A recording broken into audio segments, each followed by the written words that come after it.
தாவேகா ஆட்சி என்பதே திமுகவுடைய 2.0 தான். விட்ட இடத்துல இருந்து இவங்க தொடங்குறாங்க அப்படின்னு இது பல சம்பவங்கள் இருக்குது. அதுல இன்றைய ஒரு சம்பவம் வந்திருக்குது. என்னன்னா திருப்பரங்குன்றம் தீபத்தூண் விவகாரம்.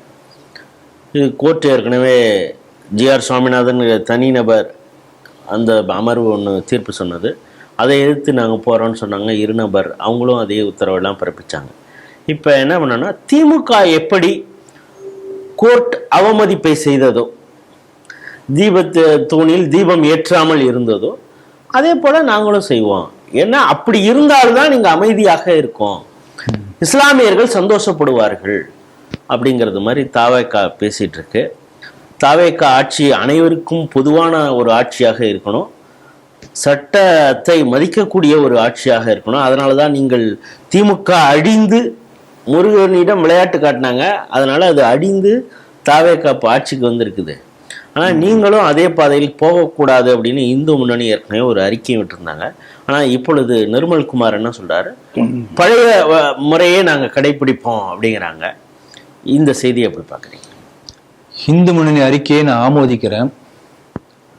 திருப்பரங்குன்றம் அந்த ஊருக்கு இன்னொரு ஒரு பெயர் இருக்கிறது என்று ஒரு செய்தி இப்போ நான் சமீபத்தில் படித்தேன்.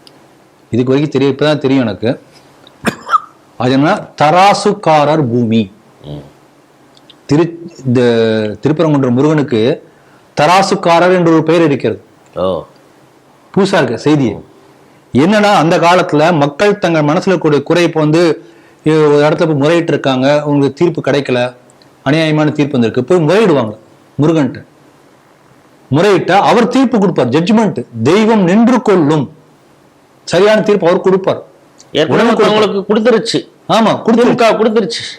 அது வந்து என்ன சொல்றாருன்னா, இந்த தராசுக்காரன் என்கின்ற பெயருக்கு ஆதாரம் என்ன சொல்றாருன்னா, திருப்பரங்குன்றம் கோயிலுடைய தேர்ல வந்து கையில் தராசை ஏந்தி கொண்டு 6 முகம் 12 கை, ஒரு கையில வேல் இருக்க வேண்டிய கையில வேலுக்கு பதிலாக தராசை ஏந்தி கொண்டு அந்த ஒரு சிலை சிற்பம் இருப்பது போல அந்த போட்டோவையும் போட்டு செய்தி போட்டிருந்தாங்க. யாராவது வெரிஃபை பண்ணணும், புதுசா அந்த செய்தி இருக்கு, உண்மையா இருக்க வாய்ப்பு இருக்கிறது.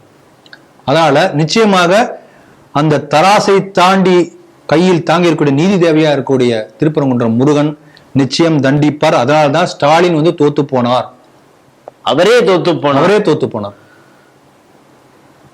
சர்வேக்கால் வேற வழி இல்லாமல் சேகர் பாபு அழுதாரு. உண்மையில அழுதாரா நடித்தாரா நமக்கு தெரியாது. ஆனால் அப்படி திமிராக பேசிக் கொண்டிருந்த சேகர் பாபு இன்றைக்காக நீங்க அழுது பார்த்திருக்கீங்களா? அழ வச்சார், தண்டனை கொடுப்பார். அதனால இவங்க புரிஞ்சுக்கணும், உண்மையிலே தராசுக்காரர் தான், தராசை கையில் ஏந்திய நீதி தேவதை திருப்பரங்குன்றம் முருகன். அதை இவங்களும் புரிஞ்சுக்கணும். அதுக்காக நான் சொல்ல வரேன். முதல் படை வீடு. இப்ப என்னுடைய அடுத்த சந்தேகம் என்னன்னா, நிர்மல்குமார் என்ன அறநிலையத்துறை அமைச்சரா? அவர் ஏன் பேசணும்? அவர் அந்த தொகுதி எம்பி இல்ல, லோக்கல் எம்எல்ஏ வந்து இன்னொரு துறையை பத்தி பேச முடியுமா? அப்ப இது அறநிலையத்துறை நிலைப்பாடா, நிர்மல்குமார் தனிப்பட்ட கருத்தா?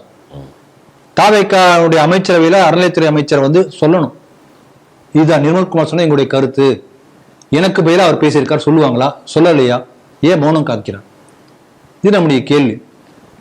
இன்னொன்னு பாருங்க, தீர்ப்பு நீங்க சொன்னபடி நீதியரசர் வந்து தீர்ப்பு கொடுத்திருக்காரு. நீதியரசர் வந்து இந்த மாதிரிதான் பண்ண சொல்லியிருக்காரு. 100 ஆண்டு காலம் அப்படியே நீண்டு வந்த வழக்குக்கு அந்த இதற்கு முன்பு உள்ள வழக்கின் அடிப்படையில் தீர்ப்பு கொடுத்திருக்காரு. புதுசா சொல்லல, அதே அடிப்படை அடிவட்டி தான் கொடுத்திருக்கிறார். ஆனால் நீங்க வந்து நீதிமன்ற தீர்ப்பை மதிக்க மாட்டேன், அவமதிப்பேன் என்று சொன்ன என்ன அர்த்தம்? இது திமுக வெர்ஷன் 2. நீங்க அழகா சொல்லிட்டீங்க. இதுக்காக தன்னுடைய உயிரே தியாகம் செஞ்ச பூர்ணச்சந்திரன், இதுக்காக வெட்டி கொல்லப்பட்ட ராஜகோபால், இதுக்காக வந்து மேல இருந்து கோபுரத்தின் குதித்து தன்னை தியாகம் செய்த முத்து, எத்தனை பேர் இப்படி இருக்காங்க. ஆகவே இப்படிப்பட்ட அத்தனை பேருடைய உணர்வுகளை நீங்கள் காலில் போட்டு மிதித்து நாசமாக்கி இருக்கிறீர்கள். திருப்பரங்குன்றத்துல வந்து தீபத்தூண்ல தீபம் ஏத்தனமா வேண்டாமா என்பதை ஆன்மீக பெரியவர்கள், அந்த கோயில் சம்பந்தப்பட்ட மடத்தை சேர்ந்தவங்க, கோயில் பக்தர்கள், இவங்க தான் முடிவு பண்ணுமே தவிர திமுக கட்சியோ தாவேகா கட்சியோ முடிவு பண்ணக்கூடாது.